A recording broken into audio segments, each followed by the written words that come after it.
7月14，鬼门大开，郊外别墅大厅内，古董镜遍布，泛着诡异冷光。秦渊盘坐于地，面前摆满法器、朱砂、黄符、桃木剑、七星镇魂锁、八卦封魔镜。他闭目掐诀，周身隐隐有金光流转，指尖在虚空划出能量波纹，故成额头渗汗。双手捧出一枚泛着暗金光泽的古老符咒。大师，龙鳞镇煞符，镇压那东西的最后钥匙。符咒上龙纹盘绕，符文密布，散发着令人心悸的威压。睁开眼，那是一双如古井般沉静的眼睛。时辰到了。他接过符咒，置于阵法中心，八卦封魔镜开始嗡嗡震颤，镜面深处似乎有什么东西在蠕动，一个扭曲的不属于人类的轮廓一闪而过。秦渊不知道，这一夜他将面对的不只是百年凶煞，还有一个他曾经深爱过的女人。别墅大门外，一辆跑车疾驰而来，车灯刺破黑暗，夏琳的脸在车窗后一闪而过，嘴角带着冷笑。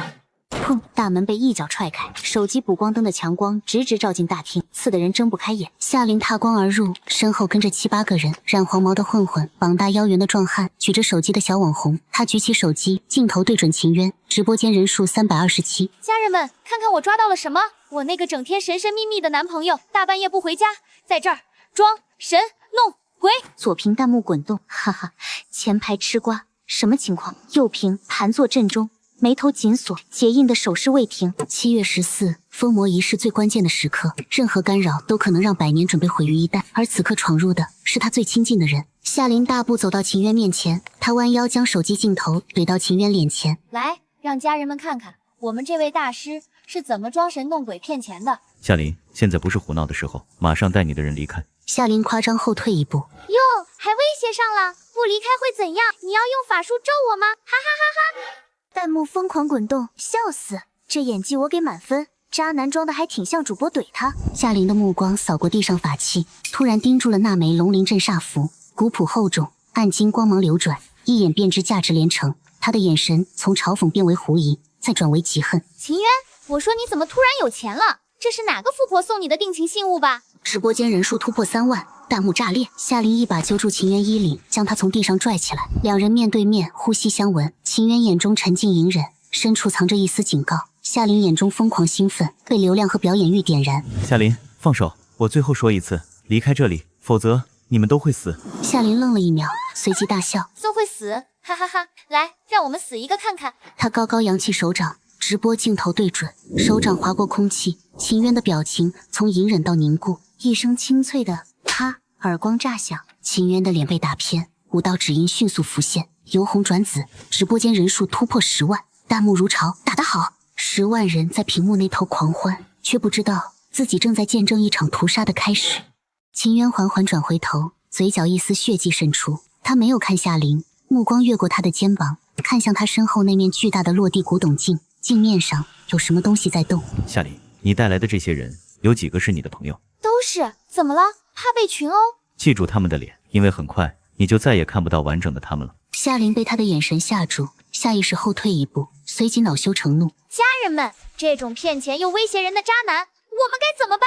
弹幕疯狂刷屏，收拾他！突然，弹幕画风转变，等等，主播你身后是什么？镜子里有东西在动。夏琳身后的闺蜜下意识转头，正对上一面古董镜，镜中一只惨白的手，五指张开，正从镜面深处伸出来。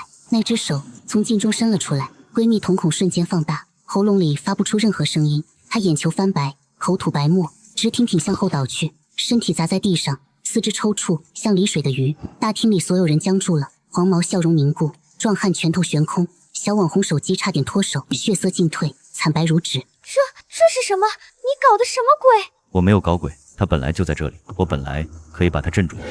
夏琳惊恐后退，高跟鞋踩到了什么，咔嚓！他低头，八卦封魔镜正在他脚下，裂痕像蜘蛛网一样蔓延开来。秦渊瞳孔猛地收缩，嘶吼不要，但已经来不及了。八卦封魔镜在夏琳脚下碎裂的声音像骨头被碾碎。秦渊跪在地上，双手颤抖着捧起镜子碎片，裂痕从中心向四周扩散，原本流转其上的灵光瞬间消散。他的手指被碎片割破，血珠渗出，但他似乎感觉不到疼痛。八卦封魔镜，镇魂一脉传承300年的法器，是封印金妖的最后一道屏障。现在它碎了。夏琳从碎片上跳开，脸上的表情从惊恐变成了愤怒。这破镜子把我的鞋都硌坏了，秦渊，你赔我！直播间人数32万，弹幕短暂沉默后滚动，这女的有病吧？这时候还关心鞋？刚才镜子里那是什么？特效吧？肯定是特效。夏琳似乎从弹幕中找到了勇气，她扫视大厅，目光落向壁炉。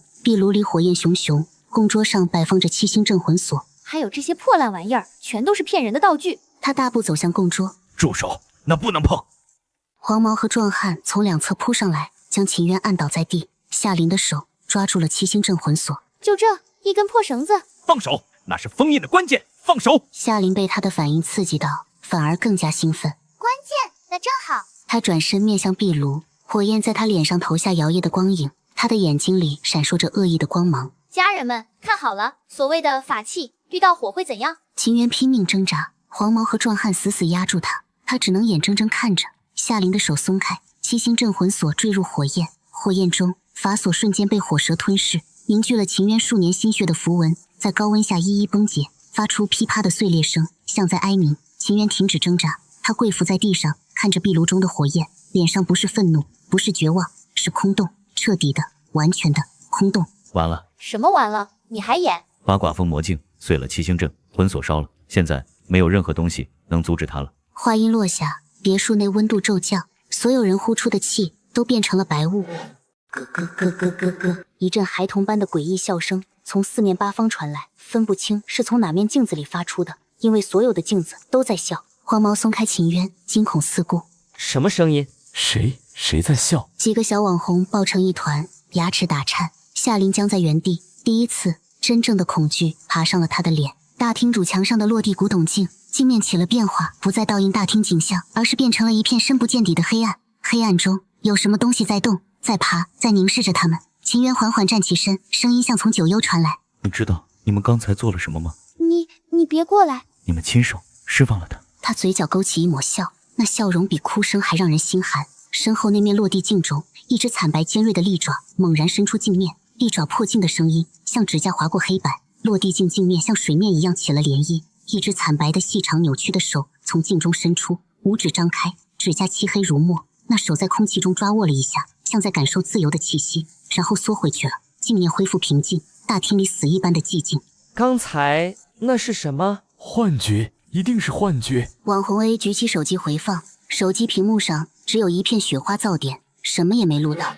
有些东西不会被任何设备记录，但它们确实存在。秦渊站在大厅中央，上衣被撕烂，胸膛伤痕交错，他闭着眼睛一动不动，眼皮轻轻颤动，嘴唇在以极快的速度无声念诵。那是镇魂咒，但没有了法器加持，皱纹只是在空气中消散。太晚了，太晚了！突然，网红 B 尖叫起来：镜子，所有的镜子都变黑了！众人环顾四周，大厅里所有的镜面，墙上挂的，桌上摆的，装饰用的，都在同一时刻变成了纯粹的黑色，不是反射黑暗，而是他们自己变成了黑暗本身。咯咯咯咯咯，孩童的笑声再次响起，这一次更近了，像是有人趴在你肩头，对着你的耳朵在笑。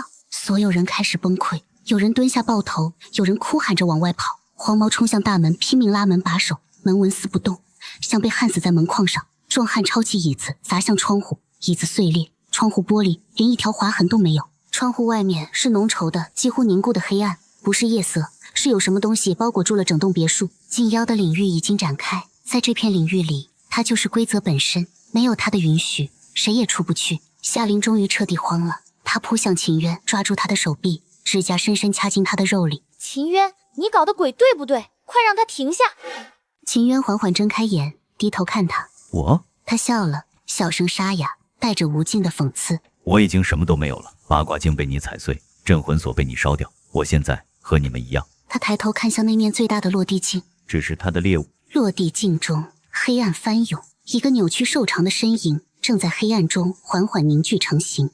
他没有五官，只有一片模糊的比黑暗更深的黑暗，但所有人都感觉到了，他在看着他们，用一种掠食者审视猎物的目光。祭品，新鲜的祭品。他发出一阵咯咯的笑声。100年了，终于可以开饭了。秦渊双腿一软，瘫坐在地，他的手机还开着直播，直播间人数87万。这是真的吗？刚才那个声音是什么？有没有人报警啊？这不是特效，这不是特效。直播画面剧烈抖动，手机被扔在地上，镜头歪斜对着天花板，只能听到声音尖叫声、呼号声、诡异的孩童笑声混成一片地狱的交响。突然，一只手捡起了手机，是秦渊。他将镜头对准自己伤痕累累的脸，平静的可怕。刚才说要替天行道的那些人，好好看着，这就是你们想看的。他翻转镜头，对准落地镜，镜中那个扭曲的身影已经清晰到可以看见他正在咧开的嘴。那是一张从镜面深处浮现的惨白的脸，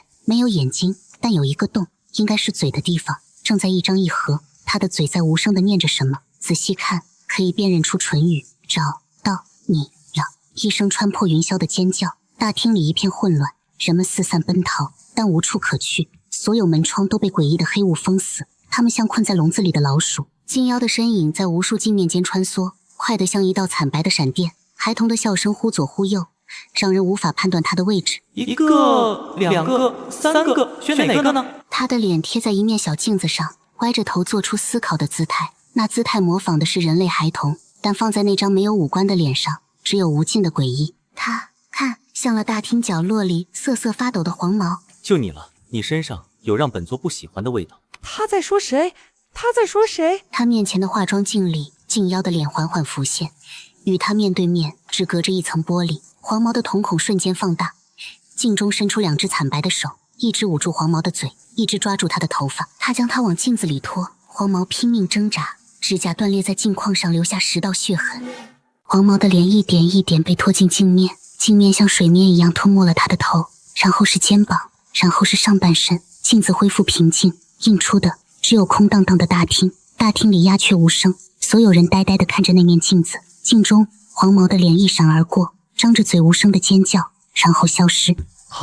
他去哪儿了？境界，镜妖的领域，活人进去，魂魄被吞噬，肉身会变成镜妖的收藏品。收藏品。秦渊抬手指向一面镜子，众人看去，镜中隐隐绰绰出现了许多人影，有男有女，衣着从古到今各不相同，他们都保持着临死前最后一刻的表情：惊恐、绝望、哀求。100年间，所有被他吞噬的人，魂魄囚于镜中，永世不得超生。几个小网红直接晕了过去，剩下的人瘫软在地，连尖叫的力气都没有了。夏琳抱着头蹲在角落里，浑身剧烈发抖，喃喃自语：不是真的，这不是真的，我一定是在做梦。他面前的小圆镜里，静妖的脸浮现，与他面对面。你是在做梦吗？要不要本座帮你确认一下？他伸出一根尖锐的手指，轻轻敲了敲镜面内侧，像敲门一样，嘟嘟嘟。夏琳面前的镜面出现了一道裂纹，裂纹从中心向四周蔓延，像蛛网。每一道裂纹的尖端都渗出暗红色的液体，像血。放心，本座不会先吃你的，你身上有更有趣的味道，本座要把你留到最后。他咧开嘴，露出黑洞洞的口腔，慢慢品尝，发出一声撕心裂肺的尖叫，连滚带爬的逃开。静妖的笑声追着他，从每一面镜子里传出。秦渊靠在墙边，冷眼看着这一切，他的眼神里没有同情，只有一片死寂。他的手缓缓伸进怀里，触碰到一样东西，龙鳞镇煞符，符咒在他指尖泛着暗金色的光芒。他没有被毁，顾城给他的那枚，他一直没有真正捏碎，那只是一个幻术。真正的龙鳞符一直在他身上。再等等，还差几个？他的目光扫过大厅里剩下的每一个人，那些刚才对他拳打脚踢的人，那些踩着法器碎片大笑的人，那些在直播间里叫嚣替天行道的人。因果未满，报应还未到期。龙鳞符的金光一闪而逝，大厅中央，壮汉突然站起来，满脸是汗，眼睛通红，像一头被逼到绝路的野兽。他嘶吼着指向秦渊：都是那个人，解决他就能出去了。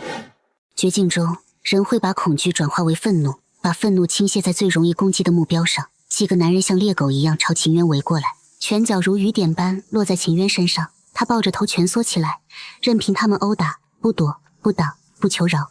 都是你装神弄鬼，害我们被困在这里。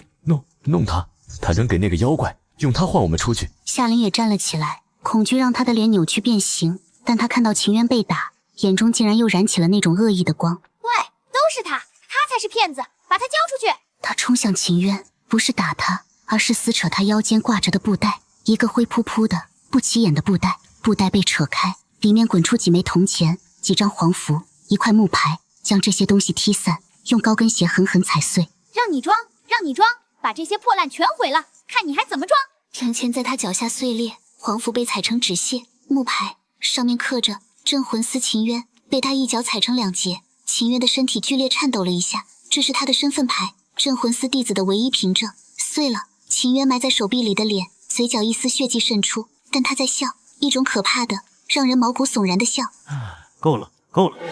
殴打他的人停下来，以为他在求饶。秦渊缓缓放下手臂，露出脸，他的眼睛变成了暗金色。活祭的条件凑齐了。他从怀中取出龙鳞镇煞符，这一次是真的。符咒在他掌心爆发出刺目的金光，金光中，秦渊将符咒高高举起，然后五指用力，龙鳞符在他手中碎裂，一道道裂纹中迸发出耀眼的光芒，不是碎成粉末，而是化作无数金色的符文，从他指缝间飞出，在空中组成一个巨大的阵法图案。阵法覆盖了整个大厅的天花板，金色的符文像活物一样游走、旋转组合，最后在大厅中央凝聚成一个模糊的人影。仓鼠。金光中，一个苍老威严的声音响起：何人召唤本座？龙鳞符化作的金色符文在空中旋转，汇聚成一个人形轮廓，轮廓越来越清晰。一身古朴的深色长袍，腰间悬着玉牌，面容苍老，但眼神锐利如刀。镇魂司长老仓叔，他悬浮在半空，周身散发着淡淡的金光，将周围的黑暗逼退了几分。这是通过龙鳞符降临的元神分身，并非本尊，但身上散发的威压已经让大厅里所有人喘不过气来。仓叔的目光扫过大厅，看到碎裂的法器、狼藉的祭坛、瑟瑟发抖的众人、满身伤痕的秦渊。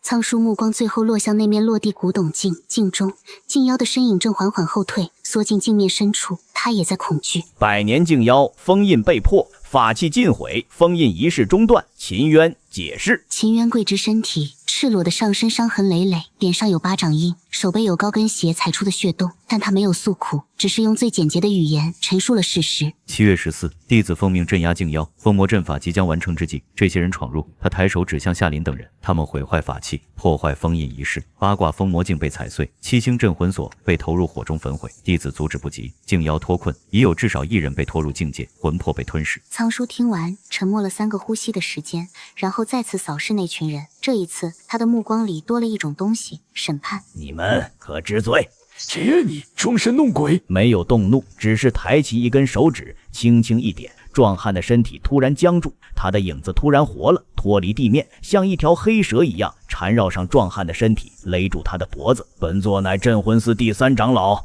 道号苍玄，执掌刑律300载，审判过的罪魂比你见过的人还多。他再次轻点手指，影子松开，壮汉瘫倒在地，大口喘气。再问一次，你们可知罪？这一次没有人敢嘴硬了，所有人扑通扑通跪了一地，哭喊着求饶。我们知道错了，大师饶命，神仙饶命。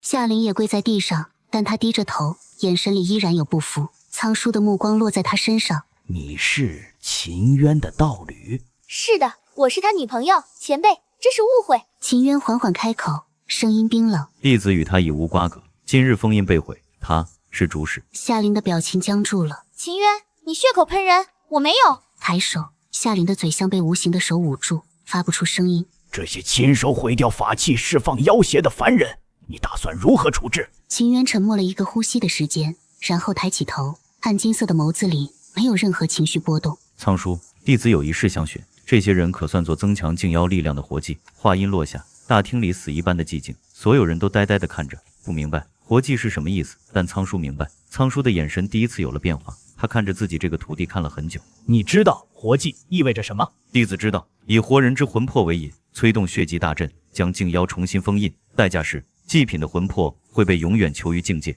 受镜妖吞噬，永世不得超生。跪在地上的人们终于听懂了，他们疯狂尖叫、求饶、咒骂。仓叔和秦渊都没有看他们，师徒2人隔着金光对视。这是镇魂司的禁术，非万不得已，不得动用。今日便是万不得已。你不后悔？弟子不悔。仓叔闭上眼睛，良久，睁开，眼中是作为执法者300年的冷漠与公正。按镇魂司律令第6条，凡以凡人之身蓄意毁坏镇魂法器，释放所封妖邪者，其魂魄不再受镇魂司庇护，可作为活祭。阵法启动后，你会遭受血祭反噬，轻则修为尽废，重则当场毙命。弟子明白。可还有其他话要说？若弟子身死，请师父将弟子的骨灰撒入忘川。仓叔的虚影轻轻颤抖了一下，那是他情绪波动的唯一迹象。然后他点头，准。虚影开始消散，化作点点金光，重新融入龙鳞符的碎片中。但金光没有消失，它们在秦渊周身凝聚，化作一个巨大的血色阵法轮廓。血祭大阵，秦渊，活下去！秦渊双手结印，指尖鲜血涌出，滴入阵法，血祭大阵启动，整个别墅都在震颤。秦渊站在阵法中心，鲜血从指尖不断涌出，滴入脚下金色符文，每融入一滴血符文就变红一分。阵法在扩张，金色符文向四面八方蔓延，连接了大厅里所有的镜面。镜面不再是黑色，而是变成了血红色。每一面镜子里都映出不同的景象，有人影在镜中挣扎、尖叫、拍打镜面，却无法出来。那是之前被禁妖吞噬的魂魄，他们感应到了血祭阵法的召唤，疯狂想要逃脱。天地为证，血气为凭，反悔封印，噬妖邪者，其魂其魄，皆为祭品，永镇境界，不得超生。被标记的人们彻底崩溃了，有人拼命抓挠身上的黑色符文，指甲抓的血肉模糊符文依然清晰如初。有人跪在地上疯狂磕头，哭着求饶。我不要当祭品，你凭什么决定我们的结果？秦渊，你不能这样对我，我是你女朋友，你爱过我。秦渊看向他，眼神里没有任何波澜，像在看一个陌生人。爱过，所以我曾跪下求你。他抬起手背，上面还有高跟鞋踩出的血洞。你让我跪下，我跪了；你让我求你，我求了。你说过的每一个字，做过的每一件事，我都记得。现在，他手指向夏琳，轮到你了。夏琳身上的黑色符文突然爆发出刺目的光，她的影子开始扭曲裂开了，从裂口中伸出无数只惨白的手，抓住她的脚踝、手腕、头发。那些手来自境界，来自她即将被囚禁的牢笼。金妖从主境中浮现，兴奋地咧开黑洞洞的嘴。祭品，上等的祭品，多谢镇魂师大人款待。秦渊没有看禁妖，他专注于手中的印诀，血祭阵法的核心还在凝聚。他的脸色越来越苍白，嘴唇失去血色，但他没有停。以血为气，以魂为锁，封。阵法猛地收缩，所有镜面同时震颤，被标记的人们一个接一个倒下，他们的身体还在地上抽搐，但眼睛变成了空洞的黑色，因为他们的魂魄正在被从身体里抽离。几近透明的魂魄从肉体中浮出，惊恐地挣扎着，但被无形的力量拖向那些血红色的镜面。每一面镜子吞没一个魂魄。夏琳看着自己的手变得透明，发出最后的尖叫。秦渊，我做鬼也不会放过你。做鬼？你连做鬼的资格都没有。你的归宿是被永远囚禁在镜中，成为镜妖的食粮。夏琳的魂魄被从身体中完全剥离，那是一团扭曲的挣扎的光影，依稀能辨认出她的面容。她被拖向主镜，镜妖张开黑洞洞的大口等待着。夏琳的魂魄在最后一刻转头看向秦渊，那眼神里有恐惧，有绝望，有愤怒，还有一丝终于到来的悔意。然后他被镜妖一口吞下，主镜的镜面剧烈波动，浮现出夏琳惊恐的脸。他张着嘴无声尖叫，双手拍打着镜面内侧，但永远出不来了。所有祭品的魂魄都被吞没后，秦渊双手结出最后一个印诀，血气成凤。所有的镜面同时爆发出冲天的血光，镜妖发出凄厉的尖笑，他的身体在血光中扭曲、挣扎、缩小，最后被强行拖回主镜深处。主镜的镜面上浮现出密密麻麻的符文，像一道道锁链将他彻底封锁。血光消散，大厅恢复寂静，只有秦渊一个人还站着。他低头看了看自己的手，双手布满了血迹反噬留下的裂纹，像干涸的河床。裂纹还在蔓延，从指尖向手腕、手臂延伸，每蔓延1寸就带来钻心的疼痛。值了。他的膝盖弯曲，身体向前倾倒，重重砸在地上，扬起一片灰尘。秦渊趴在大厅中央，赤裸的背上血迹反噬的裂纹像蛛网一样蔓延，周围是那些失去魂魄、空洞睁着眼睛的躯体。远处是那面封印着仓书和所有祭品魂魄的主镜。秦渊的手指动了一下，还活着，但呼吸越来越微弱。砰！别墅大门被猛地撞开，顾城冲了进来，西装凌乱，满头大汗，身后跟着几个黑衣保镖和抬着担架的医护人员。秦大师，他3步并作2步冲到秦渊身边。来人，快急救！医护人员将秦渊抬上担架，开始紧急止血输氧。顾城站起身，环视大厅，看到碎裂的法器，满地的狼藉，那些空洞睁着眼睛的人。顾城最后看到那面被符文锁链封印的主镜，镜面上隐约能看到夏琳惊恐的脸。他在无声尖叫，他闭上眼睛深吸一口气，然后扑通一声跪下了，朝着担架上昏迷的秦渊，双膝重重砸在地面上，额头触地，久久不起。秦大师，对不起，是我来晚了。他抬起头，额头上已经刻出了血印。我顾城在此立誓，所有损失10倍奉还。您疗伤所需一切药材、法器、天材地宝，我倾家荡产也给您寻来。顾城从怀里掏出一张支票，放在秦渊担架旁。支票上的数字是一长串0。去最好的医院，召集全市最好的大夫。他若有事，你们也不必回来了。秦渊躺在担架上，双眼紧闭，面如金纸，但嘴角似乎微微动了一下，像是一抹极淡的笑。时间流逝，秦渊被送入 ICU， 全身插满管子，心电监护仪发出微弱的滴滴声。顾城守在病房外，胡子拉碴，眼睛里布满血丝。他在拍卖会上举牌拍下百年灵芝，拜访深山老道求得古法炼制的丹药，深夜打电话四处打听能修复血迹反噬的秘法。半年后，一间古色古香的静室，秦渊盘腿坐在蒲团上，面色依然苍白，但眼神已经恢复了清明。门被推开，仓叔踏光而入，手里捧着一个古朴的木盒。顾城信守承诺，半年间寻遍天下，将清单上的材料如数送达。这是为你重铸的法器，九转金丹，可补你亏空的根基，重塑经脉。但切记，血迹之术乃搏命之法，若再有下次，神仙难救。秦渊接过金丹，师傅，那些人的魂魄还在境界里？是，按律永镇。夏林呢？无间境狱，他生前毁坏法器，辱没神明，罪加一等。地府判官亲笔落判，永世不得见自身倒影，日夜受净光穿魂。秦渊点点头，脸上没有任何表情。他吞下金丹，闭目运功。金丹入腹的瞬间，秦渊的身体剧烈震颤，药力化开，像岩浆流入经脉，灼烧每一寸筋骨。他额头青筋暴起，汗水如雨，牙关紧咬，皮肤表面血迹反噬留下的裂纹，在金光作用下开始倒退。经脉像干涸的河床，被金色药力重新填满，破碎的丹田在金光中缓缓修复。每一道裂纹的消退，都伴随着秦渊压抑的闷哼。夏林扇来的耳光，八卦镜碎裂，镇魂锁坠入火焰。他跪下求他时的屈辱。秦渊猛地睁开眼，暗金光芒从眸中爆射，破！体内最后一道血迹裂纹应声而碎，取而代之的是全新的、更加坚韧的经脉网络。秦渊周身金光大盛，形成一道气旋，将静室内的蒲团香炉全部吹飞。仓叔站在角落，衣袍被气浪吹得猎猎作响，眼中闪过一丝欣慰。比之前更强了。金光缓缓收敛，秦渊盘坐于地，周身气息沉凝如水，皮肤上的裂纹全部消失，取而代之的是隐隐流转的灵光。他抬起手，看着掌心，五指收拢握拳，拳头上金色纹路一闪而过。师傅，我闭关了多久？749天。外面过去了多久？半年。秦渊站起身，从衣架上取下一件黑色长袍披在身上，动作行云流水，没有半分虚弱。顾城在哪里？在门外。这半年他每隔7日来一次，今日正好是第7次。门被推开，顾城踏入静室。与半年前相比，他瘦了整整1圈，眼眶深陷，鬓角竟然有了白发。他手里捧着一个紫檀木盒，看到秦渊的瞬间，眼眶红了。顾总，别来无恙。不敢当，总自在您面前，我只是一个罪人。他单膝跪地，将紫檀木盒双手奉上。这是什么？账本。这半年来，我为弥补那日的过失所做的一切，每一笔花费，每一件物品，每一个人情，全部记在里面。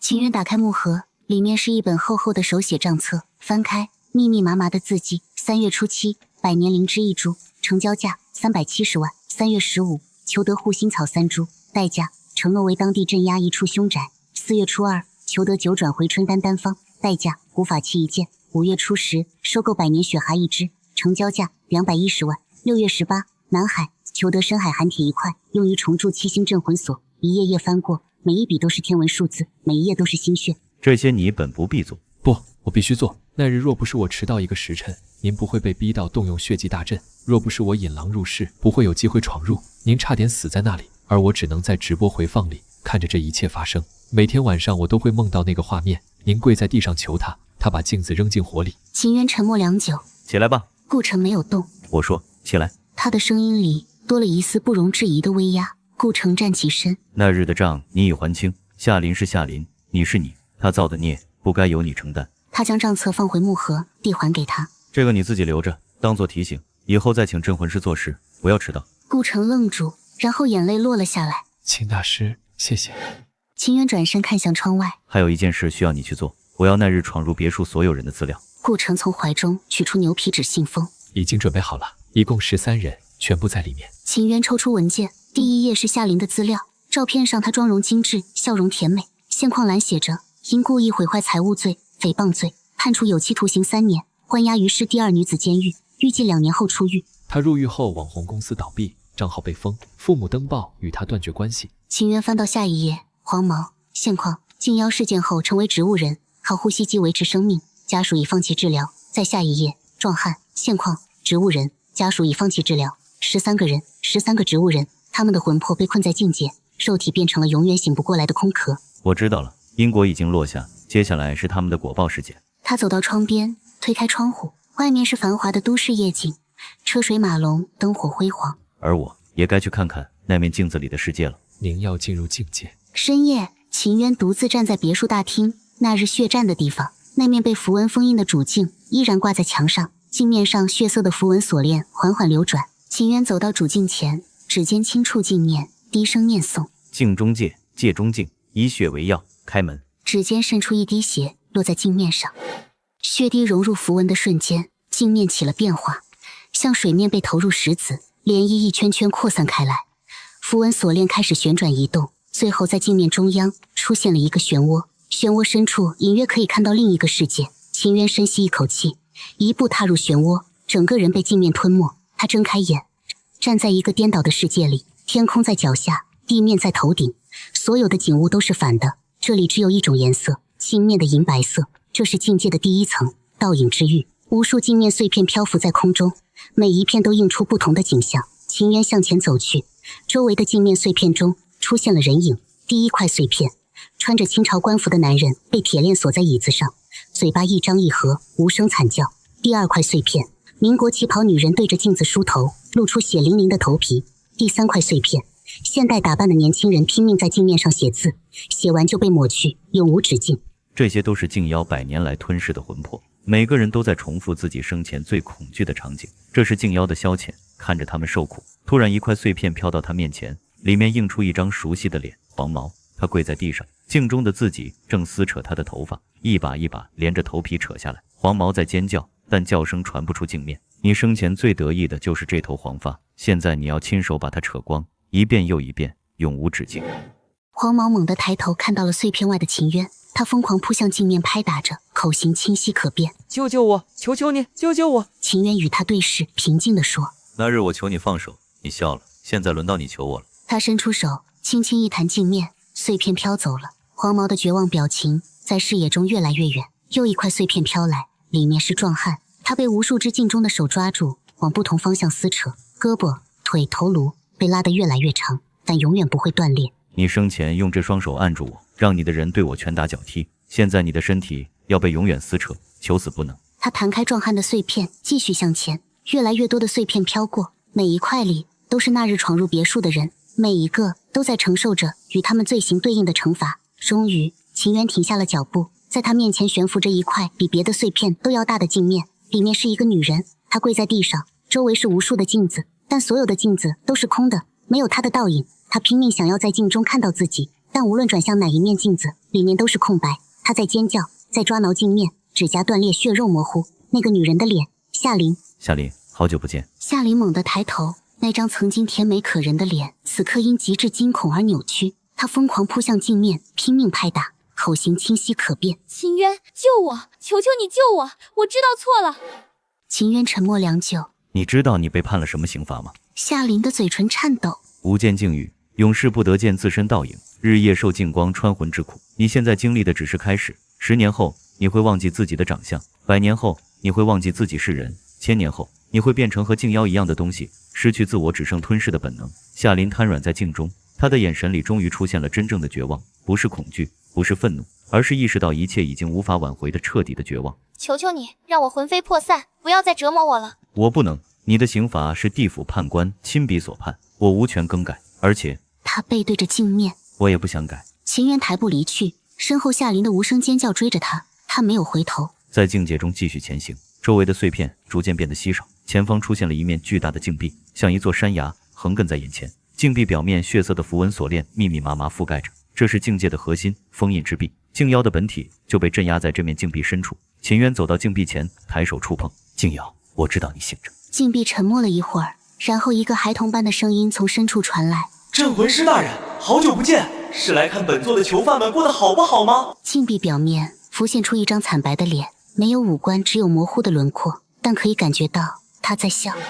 那个女人的恐惧闻起来好香，又傲慢又愚蠢又恶毒，这种灵魂是最上等的调味料。那日你在夏琳身上感觉到了什么？静瑶沉默了一瞬，然后发出更尖锐的笑声。感觉到了什么？哈哈哈哈！原来你没发现吗？他身上有另一股力量，不属于他自己的力量。秦渊的眼神第一次出现了波动。那股力量很古老，比本座还古老，它藏在他灵魂深处，连他自己都不知道。当他产生强烈的恶意时，就会泄露出来。比如他踩碎你的八卦镜的时候，把你镇魂锁扔进火里的时候，逼你跪下的时候，那股力量散发出的味道真是太美味了。恶毒、嫉妒、疯狂，像陈年的毒酒。那股力量是什么来历？不知道，本座只知道它不属于人间，比天界更古老，比地府更深邃，就像混沌初开时残留下来的东西。本座已经告诉你了，作为交换，是不是该给本座一点奖励，让本座吃一个魂魄？秦渊抬手一掌按在镜壁上，暗金光芒爆发。住手！本座开玩笑的。再敢提条件，封印加3锤。他转身离开，身后静妖的声音悠悠传来：镇魂师大人，那股力量还没有消失，他还在他灵魂最深处沉睡着。还有，谁说他会永远被囚禁在这里？你忘了吗？那面被他踩碎的八卦封魔镜是谁做的？秦渊从境界退出，回到别墅大厅，脸色凝重。他低声重复静妖的话：那面被他踩碎的八卦封魔镜是谁做的？他盘腿坐下，闭目回忆。多年前镇魂司，年轻的秦渊跪在大殿上，苍叔站在他面前，手里捧着一面古朴的铜镜。秦渊今日起，这面八卦封魔镜就是你的本命法器，它会伴随你一生，直到你死，或者它碎。这面镜子是镇魂司第7代长老天机子所铸，他耗费30年寿元，以天外陨铁为胎，融入一滴他自己的魂血。秦渊睁开眼，以自身魂魄铸器，器在人在器，毁人亡。但天机子长老的八卦镜流传了数百年，说明镜碎，他也没有死。镜妖说夏琳身上的古老力量与八卦镜有关，那面镜子被他踩碎后，力量去了哪里？他想到了一个可能性，瞳孔微缩，除非那滴魂血没有消散，而是转移到了踩碎他的人身上。夏琳踩碎八卦镜的瞬间，镜面碎裂时，有一缕几乎不可见的青烟从碎片中升起，钻入了夏琳的脚踝。苍叔曾经的话在耳边响起：天机子长老当年镇压过无数妖邪，其中最强大的一只是一只千年镜妖，比你现在面对这只强10倍不止。他将那只镜妖封印后，抽取了他的一部分本源之力，炼入八卦镜中，所以那面镜子才能镇压一切镜中之妖。秦渊的表情彻底变了。那面八卦镜里封印着一只千年镜妖的本源之力，镜子被夏琳踩碎后，那股力量转移到了他身上。秦渊再次看向主镜，镜妖，你说的他不会被永远囚禁在这里，是什么意思？镜中镜妖的脸缓缓浮现，笑声诡异。意思是千年镜妖的本源不会甘心被困在一个凡人的灵魂里，他迟早会苏醒。等他苏醒的那一天，那个女人的魂魄会被他彻底吞噬，然后他会破开境界，重临人间。什么时候？不知道，也许10年，也许100年，也许……他咧开黑洞洞的嘴，就是明天。与镜妖对视，一个是镇魂师，一个是被封印的凶煞。你告诉我这些，是希望我阻止他？阻止？本座为什么要阻止？他出来，本座就能趁乱脱困。哈哈哈哈哈哈！笑声戛然而止，镜妖的脸变得狰狞。但是他比本座古老，比本座强大。他若苏醒，第一个吞噬的是那个女人，第二个就是本座。境界之中只能有一只镜妖，所以他的声音压到极低。镇魂师大人，本座和你现在是一条绳上的蚂蚱。清晨，是第2女子监狱大门外，秦渊穿着一身黑色便装，顾城站在身边。都安排好了，探视时间30分钟。秦渊通过安检被带往探视室，长长的走廊，铁门一道道打开，又一道道关上。夏琳在这里度过了将近1年的时间，从网红主播到这种地步，从万人追捧到无人问津。探视室玻璃隔开2边，对面的门打开，夏琳被带了进来。她穿着一身橙色囚服，曾经精心打理的头发被剪成了短发，干枯毛躁，脸上没有化妆品，素颜朝天，皮肤粗糙，眼袋沉重，嘴唇干裂，眼神不再是当初的张扬和恶毒，而是一种麻木的、空洞的，像死水一样的沉寂。她低着头走进来，在玻璃对面坐下，然后抬起头看到了秦渊。是你？是我。来看我笑话的？不是。那来做什么？来看你身上有没有什么东西。发出一声短促的冷笑。什么东西？名牌包、高跟鞋，还是直播间里那些假惺惺的家人们？他抬起手，展示空荡荡的手腕。什么都没有了。我爸登报跟我断绝关系，我妈连我的电话都不接，那些闺蜜、那些兄弟，没有一个来看过我，一个都没有。他的声音颤抖。你知道我这一年是怎么过的吗？刚进来的时候，他们知道我以前是网红，天天欺负我，让我刷马桶、洗内裤，睡在厕所旁边。后来我学会了闭嘴，学会了低头，学会了像条狗一样活着。你觉得你出去之后还能重新开始？重新开始？我出去就是一个有案底的女人，找不到工作，回不了家。有时候我在想，那天晚上要是被那只妖怪杀了就好了，至少不用活受罪。他突然抬起头，秦渊，那天晚上你跪下来求我的时候，是真心的吗？你真的想救我们吗？是。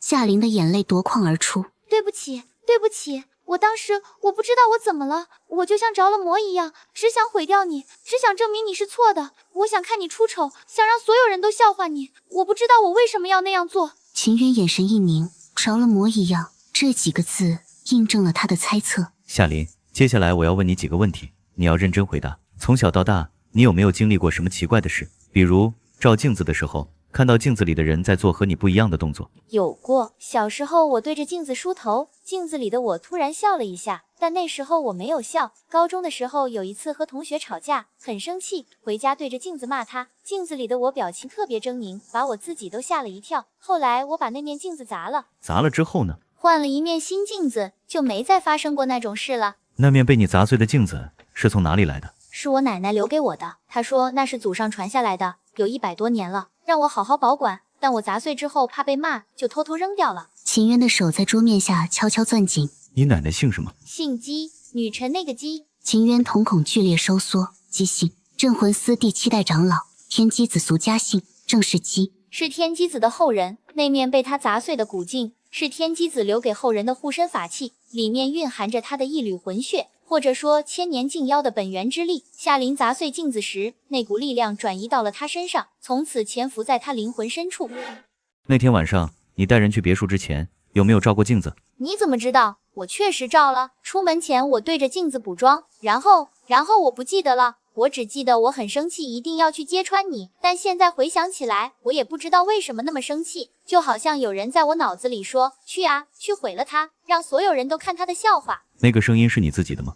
不是，那是一个女人的声音，很老很沙哑，像从很远的地方传来的。秦渊深吸一口气。夏琳，你身上有一样东西，从你砸碎那面古镜开始，就一直在你身上，一个千年禁妖的本源之力，它在你灵魂里沉睡着。那天晚上，就是它放大了你的恶意，但那股力量只能放大你已有的东西，它放大了你的虚荣、你的傲慢、你的恶毒，但它没有创造它们。夏琳的脸变得惨白，瘫坐在椅子上。所以还是我自己的问题。那我现在，他还在我身上吗？在，而且他迟早会苏醒。等他苏醒的那天，你的魂魄会被他彻底吞噬，你会消失，取而代之的是一个比那天晚上的禁妖更可怕的东西。有办法封印它，但代价是你的魂魄会被永远镇压，没有来世，没有轮回，永恒的虚无。夏琳沉默了很久很久，然后她笑了，那笑容比哭还让人心酸。虚无也好过变成怪物吧，就当是我最后做一件对的事。秦渊站起身，我会来看你的，到你出狱那天。秦渊，如果当初我没有砸碎那面镜子，我们会不会……没有如果。他转身离开探视室，身后夏琳哭喊：“对不起，秦渊，对不起。”秦渊没有回头，他走过长长的走廊，铁门一道道打开，又一道道关上，直到走出监狱大门，阳光刺眼。他停下脚步，仰头看着天空，他的眼眶有一点点泛红，但只有一点点。大师，怎么样？找到根源了。接下来我要去姬家祖宅，千机子长老的故居。秦渊拨出电话：“师傅，我需要千机子长老的全部资料。”3天后，越野车行驶在蜿蜒山路上，姬家祖宅在深山的废弃村庄里。千机子晚年隐居在此，死后也葬在此。夏琳的奶奶是最后一代守着祖宅的人。要找千机子的手札，记录了他一生镇压过的所有妖邪，以及铸造法器的秘法。秦渊在一座老宅前停下，匾额上依稀可辨“姬宅”2字。他推门而入，在正堂供桌上看到第7代姬天机之位。躬身行礼后，他开始搜寻，最终用灵力感应到供桌下方有灵气汇聚。他按下凹槽，墙壁青砖凹陷，露出暗格。铁盒中是一本泛黄的手抄本，封面写着天机手札。秦渊翻开第1页，这里有写：若净机本源苏醒，需以3才封魔阵，重新封印布阵所需。天机子嫡系血脉的鲜血作为引子，镇魂师的本命精血作为阵眼，以及被净机本源寄生的宿主自愿献出的魂魄。夏琳说她愿意。镇魂司仓疏的净室，仓叔翻阅手札长叹：三才封魔阵，仓叔师叔当年创造此阵，本是为了彻底消灭境妖，但布阵条件太过苛刻，他一直没能凑齐材料。没想到300年后，轮到你来完成它。需要哪3样材料？第一样，千机子嫡系血脉的鲜血，夏林就是。第二样，你的本命精血，修为倒退至少3年。第三样，需要一面能够承载净基本源的空白古镜，镜灵必须在300年以上，且从未映照过任何活物。秦渊沉默后说：陪葬品，古墓中封存几百年的镜子，从未见过天日。找到了。考古队去年发现的还没有正式发掘墓室保存完好，没有被盗痕迹。随葬品清单里有一面铜镜，镜龄至少400年。文物部门同意我们在正式发掘前进行一次文物安全排查，你有1天的时间。深夜，秦渊带上头灯，顺着绳梯下入墓道。墓道两壁青砖砌成，保存完好，脚下石板铺就有积水痕迹。400年前的墓室从未被活人踏入。秦渊来到第1道墓门前，从怀中取出黄符，贴在石门正中，低声念诵：尘封久远，今世开光，生人借道，亡灵勿扰。符纸微微发光，石门发出低沉隆隆声，缓缓打开一条缝。秦渊侧身进入墓室，中央是棺椁，四周陪葬品琳琅满目。秦渊没有多看那些价值连城的文物，他的目光在寻找镜子。绕过棺椁角落，有一个红漆梳妆匣，打开，里面是梳子、簪子、粉盒，还有一面铜镜。铜镜圆形，背面铸有龙凤纹，镶嵌绿松石。400年从未映照过活人的古镜。他取红布包裹铜镜放入怀中，正要转身离开，身后传来一声极轻的响动，像是什么东西在棺椁里翻了个身。郡主娘娘，晚辈无意冒犯，只借宝镜一用，用必当归还原处。身后安静了。2年后，是第2女子监狱大门外，清晨天空下着小雨，撑着一把黑伞站在门口。今天是他刑满释放的日子，阵法的最后一环必须在他出狱当天完成。他的魂魄从囚禁状态转为自由状态的瞬间，是本源最活跃的时刻。只有在那一刻启动三才封魔阵，才能将本源从他魂魄中完整剥离。监狱的铁门缓缓打开，夏琳走了出来。她穿着一身简单的便装，白 T 恤牛仔裤，手里拎着一个小小的行李袋。2年过去，她的头发长了一些，但依然干枯，脸上没有妆容，素面朝天，眼神里有解脱，也有更深的绝望。她看到秦渊停下了脚步。你来了。我答应过你。是今天吗？是今天。3人上车，顾城开车，车内没有人说话，只有雨刷器来回摆动的声音。秦渊，这3年我在里面想了很多。奶奶留给我那面镜子的时候说，将来遇到难处对着她说话，她会帮你。我以前不懂，现在我知道了，那不是帮我，是害我。镜子本身没有恶意，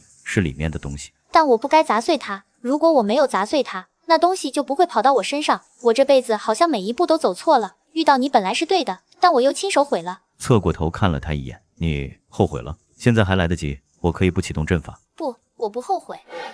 车驶入别墅区，那栋熟悉的别墅出现在视野中。又回到这里了。你怕吗？怕，但不是怕死，是怕在最后一眼看到你对我的眼神还是那样了。别墅大厅一切如3年前，那面被符文封印的主镜依然挂在墙上。大厅中央已经布下了三才封魔阵，地面上用朱砂画着3层同心圆，外圈天画着28星宿，内圈人画着一个人的轮廓。天的阵眼放着那面从郡主墓取来的古镜，地的阵眼放着夏琳刚采集的鲜血，人的阵眼空着，那是秦渊要站的位置。你站在天阵眼旁边，等我启动阵法后，荆棘本源会从你体内被抽离，过程会非常痛苦，但你不能动，一动阵法就破。我知道。本源被抽离后会封入这面古镜，你的魂魄也会随之一同被封入，你将陷入永恒的虚无，没有感觉，没有思想，没有时间。我知道。他走到天阵眼旁，盘腿坐下，看了一眼那面古镜，镜面上覆盖着青绿色铜锈，映不出任何东西。夏琳沉默了很久，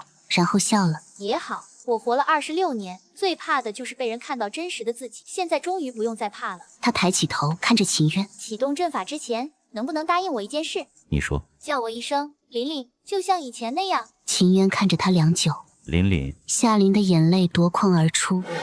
谢谢你，够了，开始吧。秦渊深吸一口气，走向人的阵眼，盘腿坐下，双手结印，低声念诵：天地人三才定位，以天机子嫡系血脉为引，以镇魂师本命精血为阵，封印，静机本源现。夏琳盘坐在天阵眼旁，阵法启动的瞬间，他的身体剧烈震颤，从他胸口有一缕缕黑色雾气开始渗出，雾气像活物一样扭动挣扎，不愿离开宿主的身体。进击本源在抗拒，他不想被剥离，因为他知道一旦离开这个宿主，等待他的将是永恒的囚禁。黑雾越来越浓，在夏琳头顶凝聚成一个模糊的人形轮廓，那是一个女人的形状，瘦长扭曲，散发着令人窒息的恶意。姬家的血脉居然敢封印本座，从我身体里滚出去！你不过是个凡人，是本座的容器，没有本座你什么都不是。我就是我，不是什么容器。秦渊盘坐在任正眼中，双手结印，精血不断滴入阵眼，他的脸色迅速变得苍白，但手势稳如磐石。静姬，你的时代结束了。静姬转向秦渊，黑雾中浮现出2只猩红的光点。镇魂师又一个千机子，当年千机子都杀不了本座，只能将本座封印，你一个小辈又能如何？不杀你，只封你，这次是永恒的虚无。三才封魔阵的力量开始收束，天阵眼的古镜发出清冷光芒，地阵眼的鲜血沸腾，化作红雾融入阵法。人阵眼的秦渊金血化为金色锁链，向进击本源缠去。锁链缠住黑雾的瞬间，进击发出凄厉尖笑。不，本座不甘心，本座等待了1000年，不是这样的结局。他的黑雾剧烈挣扎，拼命想要缩回夏琳体内，但锁链越缠越紧，夏琳的身体也在剧烈颤抖。进击本源每被抽离1分，他的脸色就白1分，但他咬着牙一声不吭，他的眼睛一直看着秦渊。秦渊，我感觉到了，他在走，他真的要走了。坚持住，快了。最后一丝黑雾被从夏琳体内抽离，进击本源完全暴露在阵法之中，一团扭曲的、愤怒的、古老的黑暗。锁链将他拖向古镜，你们封不住本座的，总有一天本座会回来。他的声音戛然而止，秦渊低声：封。古镜表面浮现出一层金色符文，闪烁3下后隐没入镜中。夏琳低头看着自己的身体，她的身体正在变得透明。我知道我的魂魄要和他一起被封入镜中，你说过的。是。我会永远困在里面，没有感觉，没有思想，没有时间。是。也好，至少我不会再做噩梦了。他的身体越来越透明，透过他已经能看到背后的墙壁。他看着秦渊最后一眼。秦渊，如果有来世，虽然我没有来世了，但如果可以的话，我想做一个普通人，不漂亮，不聪明，不出名，就普普通通的，然后再遇到你。好，谢谢你。还有，对不起。他的身影彻底消散，化作一缕淡淡的白色光芒飘入古镜，镜面上似乎有什么闪动了一下，然后归于沉寂。他走了。走了。他站起身，走向古镜，伸出手轻轻触碰镜面，指尖触到的只有冰凉的铜锈。琳琳，答应你的事我会做到，荆棘本源永远不会再出来害人，你安息吧。秦渊将古镜收入怀中，转身准备离开。突然，古镜在他怀中轻轻震动了一下，他取出古镜查看，镜面上那些青绿色的铜锈正在一点一点剥落，铜锈剥落的地方露出下面光滑的镜面，镜面里映出了卡米的脸，以及在他身后一个模糊的、瘦长的、正在微笑的女人的轮廓。秦渊盯着镜面，那轮廓只存在了一瞬便消失了，镜面恢复平静，只映出他自己的脸。大师，刚才那事不是静姬，是夏琳，或者说是他魂魄的一缕执念。三才封魔阵本应将他的完整魂魄封入镜中，但在最后时刻，他的一缕执念分裂了出来，留在了镜面表层，没有意识，没有思维，只是一道残影。随着时间流逝，会慢慢消散，快则3-5日，慢则1-2月。秦渊看着镜面，镜中只有他自己的倒影，但隐约似乎能感觉到一层极淡极淡的温度残留在镜面上。他在微笑，最后被封入的那一刻，他在微笑，那个微笑留下来了。秦渊将古镜重新用红布包裹，放入怀中。走吧，这里的事结束了。镇魂司禁地，秦渊捧着古镜走入一间石室，苍叔站在石室中央等他。三才封魔阵成功了。成功了。代价呢？修为倒退3年，夏琳的魂魄永镇镜中。苍叔看着他良久。你变了很多，3年前你出关时满身戾气，像一把出鞘的刀，现在刀还在，但收进鞘里了。秦渊将古镜放入一个空着的石格中，石格上贴着一张黄符，写着禁姬夏琳同封。他对着石格低声说：安息吧。转身离开石室，石室的门缓缓关闭，古镜静静躺在石格中，镜面上那层极淡的微笑残影似乎动了一下，不是消散，而是在加深。半年后，秦渊穿着一身剪裁合体的黑色西装，坐在沙发上，对面是神色焦虑的中年男人周总。秦渊气色已完全恢复，眼神深邃沉静。秦大师，只要能解决我家的事，多少钱我都出。3个月前我女儿从国外留学回来，家里就不太平了。她房间的灯每晚自己亮，半夜传出说话声，很多种语言。她学比较文学，专门研究民间传说和都市怪谈，写了《镜中幽灵》的跨文化比较研究。她收集了全世界各地关于镜中妖怪的传说，镜妖、镜姬，还有其他的。她说想证明这些传说的背后有一个共同的起源。秦渊的瞳孔微微收缩。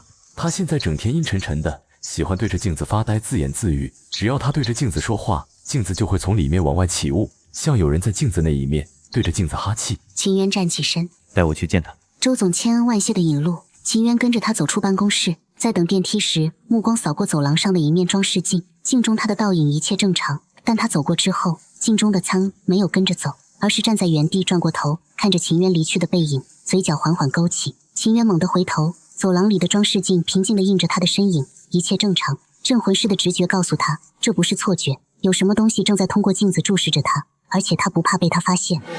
周总的别墅，秦渊凝视视角下，别墅上空笼罩着一层几乎不可见的灰雾，从2楼窗户渗出，阴气外泄，里面有东西。秦渊进入别墅，注意到客厅里挂着7面大大小小的古董镜，是我女儿从国外带回来的收藏品，每一面都来自不同的国家，在当地都有关于镜中幽灵的传说。镜子是通道，不同的镜子通向不同的地方。你女儿把这些通道全部打开放在一起，就像把7个不同监狱的门同时打开。楼梯上传来脚步声，周晴走了下来，24岁，长相清秀，但眼眶深陷，肤色苍白的不正常。他看到秦渊停下脚步，突然笑了。你不是来看收藏品的，你是来看我的，准确的说，是来看我身后的东西。他缓缓走下楼梯，走到秦渊面前，压低声音：你能看到他对不对？在爸爸公司楼下的镜子里，你的倒影没动，他对你笑了，你看到了。那是我收集的7面镜子里的他们之一，他们都在我房间里，每天晚上和我聊天。他的眼睛发亮，带着病态的兴奋。他们告诉我很多秘密。镜子真正的作用不是照人，是囚禁。每一面古镜里都囚禁着什么东西，年代越久，囚禁的东西越古老。最古老的那一面里囚禁着什么？他说有一个镇魂师把他的一部分封在了一面镜子里，他要我去找到那面镜子，放他出来，在一个叫镇魂司的地方，禁地10室。